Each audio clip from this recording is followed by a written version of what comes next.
Hello दोस्तों, नमस्ते। आज का टॉपिक है हमारा समाजवाद। ठीक है। वो हमने समाजवाद पढ़ लिया था। ठीक है। पूंजीवाद के प्रकार भी पढ़ लिए। अब हम समाजवाद की बात करते हैं। समाजवाद को जो है 4 कैटेगरी में बांटा गया है। पहला है कल्पना लोकीय समाजवादी, यूटोपियन भी कहते हैं इसे। और नंबर 2 है वैज्ञानिक समाजवादी, मार्क्सवादी से रेवोल्यूशनरी भी कहते हैं। और तीसरा है विकासवादी या लोकतांत्रिक समाजवाद। ठीक है। इवोशनली कहते हैं। इवोशनली मतलब विकासीय। इसका समय यूरोपीय समाजवाद से, यूरोपीय समाजवाद का फेमियनवाद से है। फेमिनिज्म, महिलावादी नहीं, फेमिनवाद, FABINIAISM। अब नव मार्क्सवाद की बात करते हैं। क्रिटिकल, ये चौथे नंबर का है। नव मार्क्सवाद, क्रिटिकल थ्योरी। इसका रिलेशन फ्रैंकफर्ट स्कूल से है, जो कि जर्मनी में है। अब हम शुरू करेंगे यूटोपियन से। यूटोपियन सोशलिज्म, कल्पना लोकी समाजवाद, CEMJOAD, सिमजॉन्ड ने कहा, समाजवाद एक ऐसी टोपी है। क्या बात है, टोपी है सर पे पहनने वाली, जिसका आकार बिगड़ चुका है। क्या बात है, क्योंकि इसे अनेक लोगों ने पहन लिया है। क्योंकि समाजवाद के अनेक रूप हैं, परंतु इस विविधता के बावजूद समाजवादी विचारधारा के अनेक अवयव सभी प्रकारों में विद्यमान हैं। मतलब कहना ये चाह रहे हैं कि एक टोपी है जिसको सब लोगों ने पहन लिया, इसका बिगड़ चुकी है, इसके अलग अलग रूप हैं। ठीक है। विविधता के बाद अनेक अवयव तत्व हैं जो सभी में विद्यमान हैं, ये कहना चाह रहे हैं। उदारवादी पूंजीवादी विचारधारा के परिणाम स्वरूप शहरीकरण हुआ। उदारवादी और पूंजीवादी विचारधारा के कारण, जिसके परिणाम स्वरूप शहरों में आर्थिक विषमता उत्पन्न हुई। मजदूरों का जीवन पशुओं के समान हो गया। क्या बात है। और पूंजीवाद ने प्रतिस्पर्धा लाभ को अत्यधिक महत्व दिया। आज हम जो प्रॉफिट की बात करते हैं, कंपटीशन की बात करते हैं, किसने दिया? पूंजीवाद ने, कैपिटलिज्म में। जिसके विरुद्ध यूरोप में सेंट साइमन, रॉबर्ट ओवन और चार्ल्स फॉर्यून FORUIEN ने प्रतिस्पर्धा में के आवाज़ उठाई। इन सब लोगों ने आवाज़ उठाई। सेंट साइमन ने, रॉबर्ट ओवन ने, चार्ल्स फॉर्यून ने। इनके अनुसार पूंजीवादी आर्थिक प्रणाली के कारण मानवता का पतन हुआ। ये 3 लोग क्या कहते थे? इनके कारण मानवता का पतन हुआ। और रॉबर्ट ओनर का क्या कहना है? ऐसे समुदाय के निर्माण का प्रयास किया जो बंधुत्व सहयोग पर आधारित होगा, जिसमें प्रेम होगा। मतलब ये कह रहे हैं ऐसे समुदाय का निर्माण करो जिसमें भाईचारा हो, सहयोग हो, जिसमें प्रेम हो। उदारवादी क्या कहते हैं इसके बदले? मानव तार्किक है, लेकिन ये अपने लाभ के बारे में सोचता है। वो समुदाय के बारे में नहीं सोचता, अपना प्रॉफिट चाहिए उसे, अपना लाभ चाहिए, उसके बारे में ये उदारवादी तर्क दे रहे हैं। अब सेंट साइमन ने क्या कहा? SENTSIMON ने कहा कि वैज्ञानिक आविष्कारों के द्वारा और वैज्ञानिक तकनीक से समाज में विद्यमान विषमता का उन्मूलन किया जा सकता है। सेंट साइमन ने कहा कि वैज्ञानिक जो आविष्कार हैं उनके द्वारा वैज्ञानिक तकनीक से समाज में विद्यमान जो भी भेदभाव है, असमानता है, विषमता है, उसका उन्मूलन किया जा सकता है। ये सेंट साइमन का मानना था कि टेक्निकल से आविष्कारों से हो सकता है। अब चार्ल्स फॉरियर का क्या मानना है? FORIURCHARLES।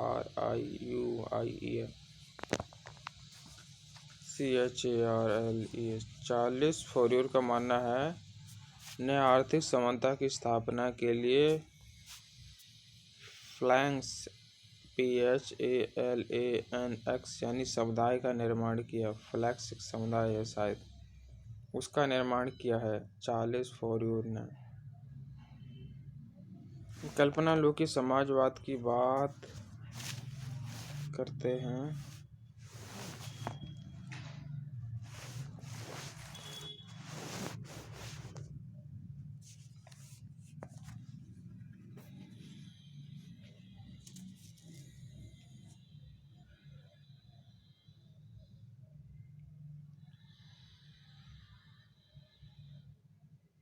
कल्पना लोग की समाजवादी हैं क्योंकि यह संपत्ति पर समुदाय के नियंत्रण के समर्थक हैं। संपत्ति पर जो है समुदाय का नियंत्रण होना चाहिए, इस बात के समर्थक हैं कल्पना लोग की समाजवादी। यूरोप में समाजवाद का आरंभ इन्हीं विचारों के द्वारा किया गया। इन्हीं विचारों से यूरोप में समाजवाद का आरंभ हुआ। लेकिन मार्क्स ने अपनी किताब कम्युनिस्ट मैनिफेस्टो में इन्हें कल्पना लोकी कहा। जो यूरोप में जो विचार दिए गए थे समाजवाद को लेकर, उसको कल्पना लोकी कहा मार्क्स ने। और दूसरा हम टाइप पढ़ते हैं वैज्ञानिक समाजवाद। ठीक है, इसमें क्या बताया गया है? वैज्ञानिक समाजवाद पूंजीवादी आर्थिक प्रणाली का विनाश वर्ग संघर्ष के माध्यम से किया जाएगा। यहाँ 2 क्लास हैं। नंबर 1 पूंजीवादी यानी बुर्जुआ, नंबर 2 सर्वहारा वर्ग प्रोलेटरेट। यानी ये वैज्ञानिक समाजवाद का नारा किसने दिया? कार्ल मार्क्स ने दिया। इसमें कहा गया है कि जो पूंजीवादी आर्थिक प्रणाली उसका विनाश जो है वर्ग संघर्ष के द्वारा होगा। ये वर्ग संघर्ष जो है 2 क्लासों में होगा, पूंजीवादी और सर्वहारा के बीच, इससे ही विनाश होगा। अब आगे क्या कह रहे हैं सुनते हैं मार्क्स की बात। पूंजीवाद का विनाश कैसे होगा? पूंजीवाद के बढ़ने के साथ सर्वहारा की स्थिति खराब होगी। जैसे जैसे पूंजीवाद बढ़ेगा वैसे वैसे सर्वहारा की स्थिति क्या होगी? खराब, यानी जो मजदूर हैं उनकी। क्योंकि पूंजीवाद अधिक से अधिक लाभ की प्राप्ति करना चाहता है, जिससे बाजार में इसका उत्पादों का कम उपयोग होगा। ज़्यादा लाभ कमाना चाहता है, उत्पाद फिर कम होंगे और अंत में श्रमिकों की कंपनी से निष्कासित किया जाएगा। आखिरी में कंपनी से लेबर को निकाल दिया जाएगा और इन सब परिणामों के पश्चात आर्थिक मंदी की समस्या उत्पन्न हुई। ठीक है, कल कारखाने बंद होने के पश्चात श्रमिकों के पास 2 विकल्प हैं। कल कारखाने बंद हो गए, अब 2 ही विकल्प बचे हैं। या तो वह भूख से मर जाएं या फिर क्रांति करें। शहरों ने इस क्रांति को सरल बना दिया है क्योंकि यहाँ सर्वहारा वर्ग प्रेरित हुआ है। पेज टू मूव मतलब कह रहे हैं कि शहर में जो है क्रांति की संभावना ज़्यादा होती है। अगर मान लो कारखाने बंद हो जाते हैं तो मजदूर क्या करेंगे? या तो भूखे मर जाएंगे या फिर क्रांति करेंगे, आंदोलन करेंगे। तो ये मार्क्स का मानना था। मार्क्स के अनुसार क्रांति का मूल कारण आर्थिक एवं भौतिक है। पूंजीवाद एवं शहरीकृत युग में ही क्रांति संभव है। ठीक है, हम मार्क्सवादियों के अनुसार पढ़ते हैं। समाज 2 क्लास में विभाजित है। पहला है बुर्जुआ, नंबर 2 है सर्वहारा। इन 2 वर्गों के मध्य संघर्ष है विद्यमान है तथा पूंजीवाद की समाप्ति के पश्चात ही यह संघर्ष समाप्त होगा। और क्या कह रहे हैं मार्क्सवादी? नंबर 1 मार्क्सवादियों के अनुसार समाज का मूल आधार अर्थव्यवस्था है। जो समाज जिस पर टिका हुआ है वो अर्थव्यवस्था है।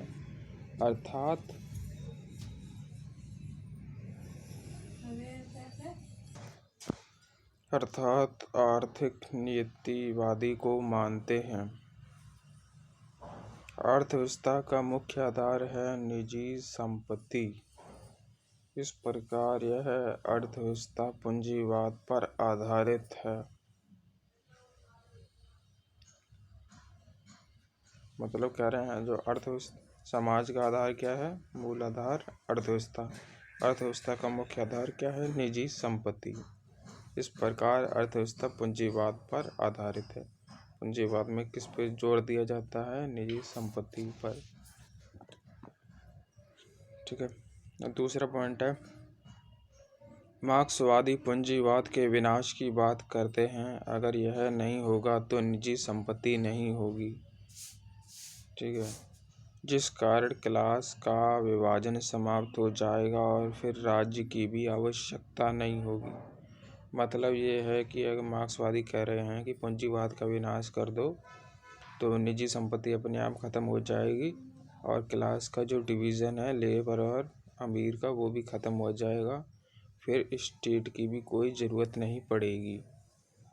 अलग एक ही मतलब एक चीज़ को ख़त्म कर दो, बाकी सारी समस्याओं का समाधान हो जाएगा। एक तीर से 10 निशान है। तीसरा पॉइंट है, स्टेट राज्य एक वर्ग यंत्र है, यानी कोई एक वर्ग कंट्रोल कर रहा है। बुजुर्गा वर्ग की कार्रवाई समिति है। बुजुर्गा वर्ग जैसा चाहे अपने समिति में कार्य करवा सकता है, कार्यकारी समिति है। नंबर 4, मार्क्स ने एक आदर्श साम्यवादी राज्य की कल्पना की और पूंजीवाद के विनाश के पश्चात ही इस राज्य की स्थापना होगी। मतलब मार्क्स ने कहा है कि मैं एक आदर्श साम्यवादी राज्य की कल्पना करूँगा जिसका जो निर्माण है वो पूंजीवाद का जब विनाश होगा तभी आएगा। ठीक है। अब साम्यवाद पढ़ते हैं। क्या है साम्यवाद? साम्यवाद स्वतंत्रता इसमें जो है स्वतंत्रता विद्यमान होगी। सामाजिक आर्थिक परिस्थितियां होंगी जिसमें व्यक्ति स्वतंत्र होगा। मतलब ऐसी परिस्थितियां बनेंगी जिसमें व्यक्ति आज़ाद होगा सामाजिक और आर्थिक रूप से। नंबर वर्ग विहीन राज्य की स्थापना होगी। साम्यवाद कैसा होगा? वर्ग विहीन, क्लासलेस स्टेट होगा। और तीसरा, समाज का प्रभाव बढ़ेगा अर्थात महत्वपूर्ण होगा। समाज पे ज़्यादा इम्पोर्टेंस दी जाएगी। और पांचवा है, प्रत्यक्ष लोकतंत्र विद्यमान होगा, डायरेक्ट डेमोक्रेसी होगी। अप्रत्यक्ष लोकतंत्र नहीं होगा, डायरेक्ट डेमोक्रेसी। और क्या होगा? बंधुता होगी क्योंकि आर्थिक समानता विद्यमान होगी और किसी भी प्रकार की कोई बाध्यता नहीं होगी, कोई बाउंड्री नहीं होगी। प्रत्येक व्यक्ति अपनी क्षमता के अनुसार कार्य करेगा और उसे उसकी आवश्यकता अनुसार चीज़ों की प्राप्ति होगी। जितनी क्षमता है उस अनुसार काम करेगा और जिसकी चीज़ों की ज़रूरत है उतनी चीज़ों से मिलेंगी। मार्क्स निजी संपत्ति के विरोधी थे, न कि संपत्ति के। वो कहते थे प्राइवेट प्रॉपर्टी के मैं अगेंस्ट हूँ, ना कि प्रॉपर्टी के। ये मार्क्स का मानना था। अब मार्क्स के बाद मार्क्सवाद आया। ठीक है। मार्क्स की मृत्यु के पश्चात मार्क्सवाद का प्रभाव रशिया में देखा गया।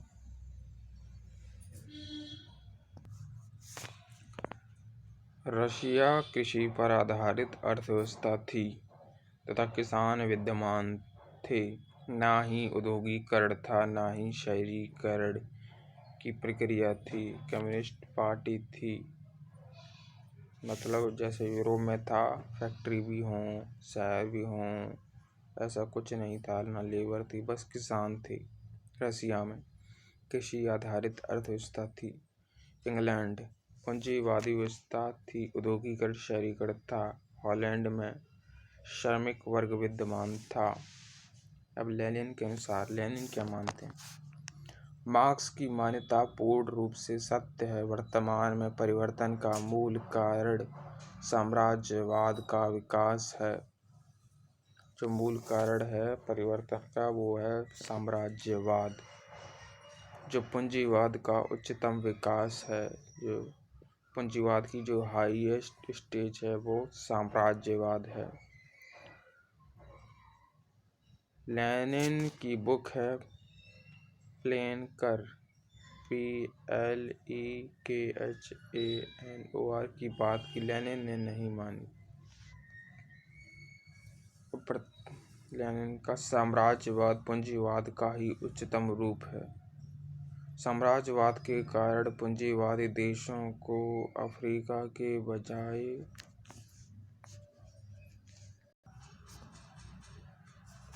साम्राज्यवाद के कारण पूंजीवादी देशों को अफ्रीका के बाजार शोषण के लिए प्राप्त हो गए। इसलिए पूंजीपति अपने सर्वहारा का शोषण नहीं कर रहे हैं, बल्कि अफ्रीका से किए गए शोषण से सर्वहारा को हिस्सेदारी भी मिल रही है। यानी जो पूंजीपति हैं वो अपने देश के लोगों का नहीं कर रहे हैं, बल्कि अफ्रीका में जाके शोषण कर रहे हैं। अर्थात यह देश अपने सर्वहारा का शोषण न करके बाहर के देशों की सर्वहारा का शोषण किया। इसलिए इंग्लैंड और हॉलैंड में क्रांति न करके लेनिन ने रशिया में क्रांति की बात की। ठीक है, रशिया में क्रांति की बात करी। अब कमजोर कड़ी का सिद्धांत पढ़ते हैं। नंबर 2 लेनिन का है कमजोर कड़ी का सिद्धांत। लेनिन के अनुसार पूंजीवादी देशों में पूंजीवाद का प्रभाव अत्यधिक बढ़ चुका है, जिससे सर्वहारा को लाभ भी प्राप्त हो रहे हैं। इसीलिए यहाँ साम्यवादी क्रांति असंभव नहीं है। मतलब पूंजीवादी देशों में क्या हुआ, पूंजीवाद बढ़ गया है और सर्वहारा को भी प्रॉफिट हो रहा है, इसलिए साम्यवादी क्रांति संभव नहीं है। बल्कि साम्यवादी क्रांति के लिए रशिया उपयुक्त है, क्योंकि रशिया में पूंजीवाद का प्रभाव कम है। ठीक है, इसीलिए यह साम्राज्यवादी शोषण की सबसे कमजोर कड़ी है और साम्यवादी दल भी प्रभावी रूप में विद्यमान हैं। ठीक है, रशिया में मतलब कमजोर है पूंजीवाद, इसीलिए इसे जल्दी से उखाड़ के फेंका जा सकता है। क्लास इन इटसेल्फ वर्ग तो है परंतु उसमें चेतना नहीं है। Class in itself, class for itself. Number 3 वर्ग का विस्तार। लेनिन ने विचारधारा को भी स्वीकार किया, जबकि मार्क्स ने कभी विचारधारा को नहीं माना तथा मार्क्स सर्वहारा वर्ग में केवल मजदूरों को शामिल किया था। लेनिन जो है ना विचारधारा को भी एक्सेप्ट किया, लेकिन मार्क्स ने नहीं माना। मार्क्स ने सर्वहारा वर्ग में केवल मजदूरों को ही शामिल किया, परंतु लेनिन के अनुसार सर्वहारा वर्ग में मजदूरों के अलावा किसान सैनिक भी शामिल किए गए हैं। अगर दोनों के विचार अलग हैं, लेनिन ने किसान को भी शामिल किया और सैनिक को भी, जबकि मार्क्स ने मजदूर को केवल। मार्क्स के अनुसार केवल 2 वर्ग हैं समाज में, नंबर 1 बुजुर्गा और सर्वहारा।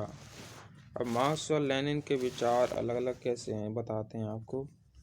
नंबर 1 मार्क्स का बताते हैं पहले। मार्क्स कहता है 2 वर्ग हैं, बुजुर्गा और सर्वहारा। लेनिन कहता है वर्किंग क्लास किसान और सैनिक और हैं, यही सर्वहारा माने जाएंगे। लेनिन का ये मानना है।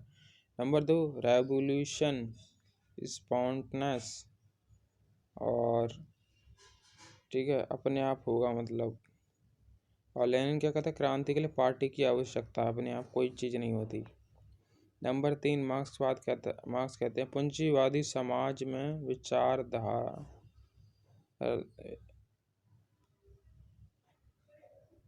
पूंजीवादी समाज में ही होगा, जो क्रांति होगी तो पूंजीवादी समाज में ही, मार्क्स का मानना है। जबकि लेनिन कहता है नहीं, कृषि आधारित समाज में भी संभव है क्रांति। और चौथा पॉइंट मार्क्स कहता है विचारधारा मिथ्या चेतना है, कोई आइडियोलॉजी वाइडियोलॉजी नहीं होती है, मार्क्स का मानना है। लेनिन कहता है नहीं, विचारधारा इज मोस्ट इम्पोर्टेंट। ठीक है,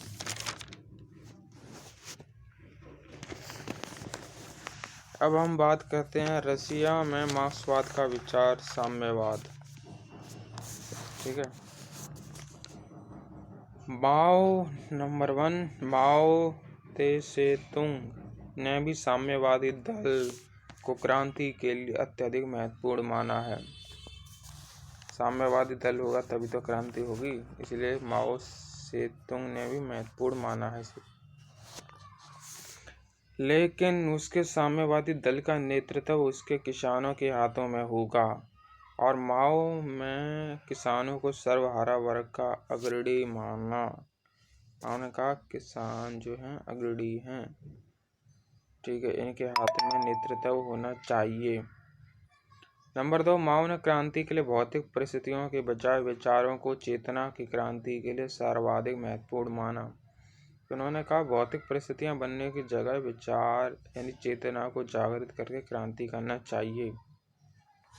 ये माओ के विचार हैं जो कि मार्क्स से बिल्कुल अलग हैं। नंबर 3, माओ के लिए क्रांति का केंद्र गांव बन गया, और माओ ने कहा सभी शहर गांव से घिरे हुए हैं, इसीलिए किसान एकत्रित होकर पूंजीपतियों और सामंतों का विनाश कर देंगे। माओ का अलग ही कॉन्सेप्ट था, वो कहता था कि जो क्रांति का केंद्र है वो गांव है, और माओ ने कहा कि सभी जो शहर हैं वो गांव से ही घिरे हुए हैं। ठीक है, इसीलिए किसान जो है इकट्ठा होकर पूंजीपति जो शहर में हैं और सामंत, उनका विनाश हो जाएगा, क्योंकि सारे गांव वाले आ जाएंगे। चौथा पॉइंट है माओ ने प्रत्यक्ष रूप से क्रांति की बात कही, और साम्यवादी क्रांति के लिए न केवल हिंसा का समर्थन किया बल्कि हिंसा को उचित माना और गोरिल्ला युद्ध का समर्थन किया। माओ ने क्या कहा, प्रत्यक्ष क्रांति होनी चाहिए प्रत्यक्ष रूप से, और जबकि जो साम्यवादी क्रांति के लिए न उन्होंने हिंसा का समर्थन किया बल्कि हिंसा को उचित भी माना, कि जो साम्यवादी क्रांति उसमें हिंसा उचित है, और गोरिल्ला युद्ध का भी समर्थन किया। ठीक है, वो 5वां पॉइंट है माओ ने एक पार्टी की सरकार का समर्थन किया। इस एक दलीय पार्टी सिस्टम को सर्वहारा वर्ग का अधिनायकवाद कहा गया, कि जो पार्टी बनाई जाएगी उसको क्या कहा जाएगा, सर्वहारा वर्ग का अधिनायकवाद, वो पार्टी होगी। अब आलोचना क्या क्या क्या की जाती है वो पढ़ते हैं मार्क्सवादी। ठीक है, नंबर 1, यूगोस्लावियाई मार्क्सवादी विचारक मिलोवन डिजिल्स MILOVAN DJILAS ने कहा कि मार्क्सवादी शासन में सर्वहारा वर्ग के शासन अधिनायकवाद के बजाय सर्वहारा वर्ग पर शासन था। मतलब क्या कहना चाह रहा है, यूगोस्लाविया में मार्क्सवादी विचारक ने कहा कि मार्क्सवादी शासन में सर्वहारा वर्ग के शासन अधिनायकवाद के बजाय सर्वहारा वर्ग पर शासन था। मार्क्सवादी शासन में सर्वहारा वर्ग के शासन मतलब जो है वो मार्क्स जो है सर्वहारा वर्ग पर शासन की बात करते हैं, जबकि जो है वो है अधिनायकवाद की बात करते हैं, सर्वहारा के अधिनायकवाद। और दूसरा पॉइंट है रूस, चीन, क्यूबा, वियतनाम, नॉर्थ कोरिया, उत्तर कोरिया के साम्यवादी शासन में नागरिकों के अधिकार और स्वतंत्रताएं छीन ली गईं, और राज्य के द्वारा नागरिकों के विरुद्ध हिंसा का भी प्रयोग किया गया, उनका दमन भी किया गया। मतलब एक नेगेटिव पॉइंट है आलोचना के रूप में। ये रूस हो गया, चीन हो गया, क्यूबा हो गया, वियतनाम हो गया, नॉर्थ कोरिया हो गया, उत्तर कोरिया हो गया, कि जो साम्यवादी शासन है इनमें, इन देशों में नागरिकों के अधिकार और फ्रीडम तो छीन ली गई है, और राज्य के द्वारा नागरिकों के विरुद्ध हिंसा भी का भी प्रयोग किया जाता रहा है, और उनका दमन भी किया जाता रहा है। ये एक तरह से नेगेटिव आलोचना है अब अगली वीडियो में हम पढ़ेंगे लोकतांत्रिक समाजवाद, जो कि समाजवाद का तीसरा रूप है, तीसरा टाइप है। आज के लिए धन्यवाद। अच्छा, ओम शांति। ओम शांति।